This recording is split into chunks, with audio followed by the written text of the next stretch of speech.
Hello and welcome to your astrological vibrations for Friday, October 2nd, 2020 by Gaia Blooming. I am Mimi and our energy mantra for today is I take time to value and participate in pleasure and beauty. And today we are coming off that full moon in Aries energy, and yet we'll still have that definitely very activated and activating some strong squares. Get to square all the Capricorns.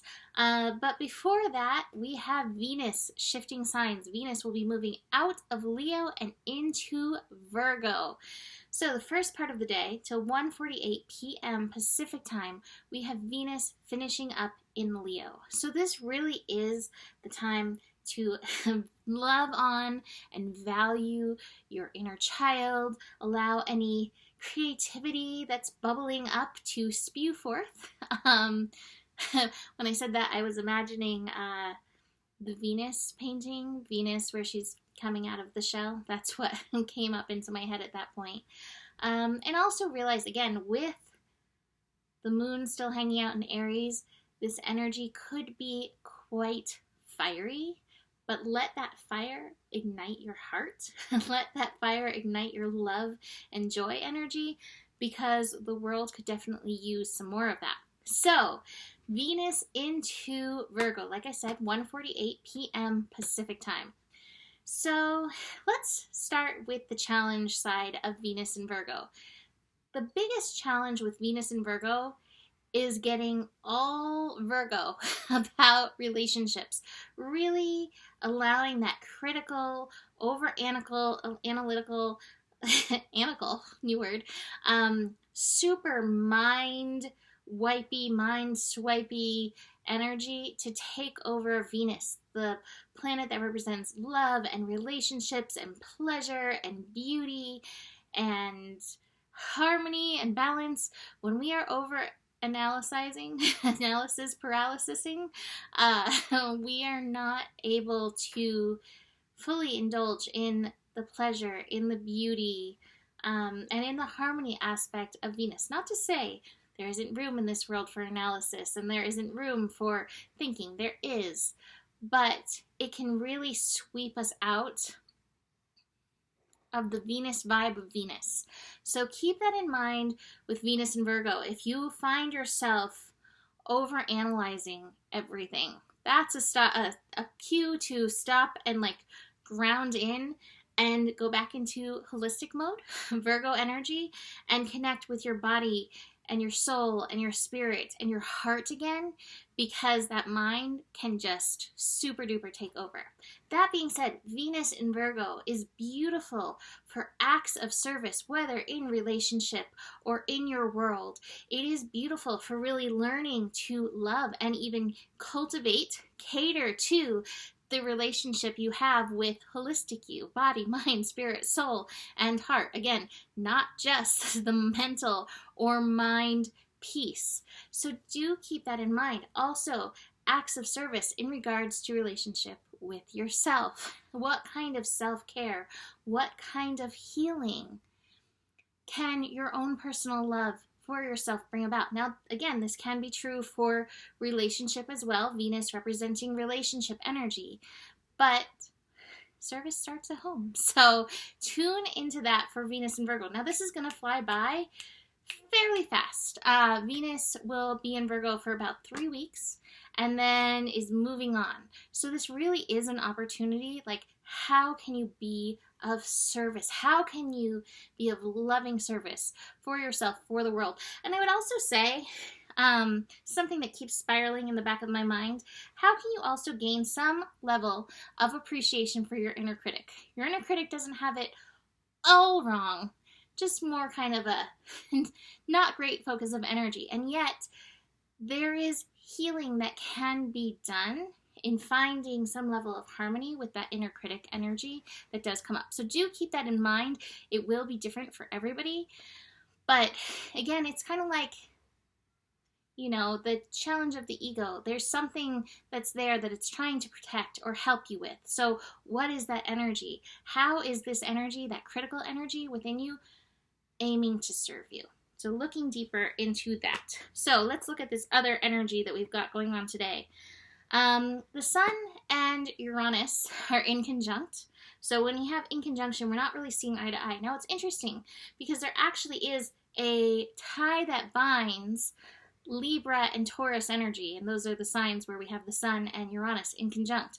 That is, they are both ruled, or at least co-ruled, by Venus energy. So again, we have that topic of pleasure, beauty, value, what do you value, what is your worth, all of that coming up. My feeling is with this in conjunct, we have kind of two different ways of looking at value, two different ways of looking at worth, and we may feel them kind of coming up against each other. Again, the worth thing could be like, oh, I'm worthy because I produce all of this stuff. Look at all this stuff that I produce. And the other is like, I'm worthy because look at my gold. I have so much gold. And to be fair, neither of those are what make you worthy, even if both of those things do hold a certain level of value. Your worth is inherent. It is not related to your production. It is not related to your money. It's not related to your worth. It's not related to your age.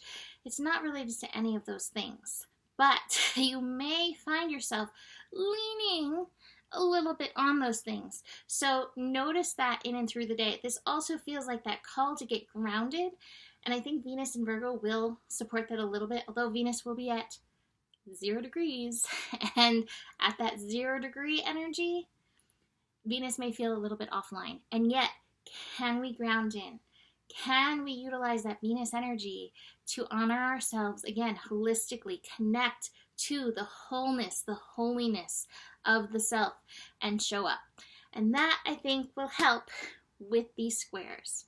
So we have the moon in Aries squaring Jupiter, Pluto, conjunct Mars, and Eris energy. So Eris is the goddess of discord. Woohoo, lots of fun.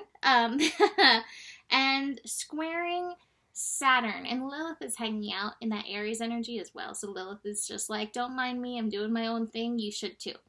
Lilith has the right idea, and we should, sorry to should on you, but we should follow that energy of what can I do that's true to me? What can I do that's true to my soul? Anyways, these squares, my feeling is that even if this moon drew out a lot of emotional intensity, it did for me, I feel like there's more, and I feel like each of us are, in our own way, very frustrated where we're at in the world, with the universe, and I feel that kind of clash. It feels like those big symbols smashing against each other. That's what these squares feel like to me. Oh my goodness. Because symbols keep happening. So that's probably kind of what the day is going to be like. I think especially that Pluto and Mars and Saturn energy, which is all happening in the evening, bringing those squares. What I'm feeling is like, how do you honor your I am? How do you honor what is true? And how can you honor your purpose? How can you honor that soul energy of what you're called to do? And learn to integrate the two of them. And also learn, Mercury and Scorpio, to put up boundaries to all those projections, all of those shoulds outside of us that lead to that level of stress. We all have this inner plan, this inner blueprint, and we are called to follow it and honor it. So be aware, though, because I think we're going to be feeling the shoulds. I think we're going to be feeling, well, you should do this or you should do that, that outside authority, that outside power energy where we've given that over to. And as the moon connects with Mars, and Eris, our emotions may spike. Now, Eris always reminds us, the goddess of discord. Hello, discord need not be something outside of us. Discord, she's not creating the discord. The discord is in us when we're not honoring our soul. We're not honoring that Lilith, to your own self be true energy. When we're not in harmony, finding that harmony and balance within ourselves. So if you're feeling that discord rising, Where are you out of balance? Where are you out of harmony with yourself? Going back to Venus and Virgo, how can you serve yourself holistically and find that balance in and through this energy? I also have to say, I got the Lovers card in reverse. It may be a challenging day overall for relationships. So just be aware of that. Yeah, and I'm going to leave that there. So you can book a reading with me. Email me, mimiclark@gmail.com. Besides that, the better it gets, the better it gets. There's more than enough love in the world for you. You have the power, and stay curious. Namaste.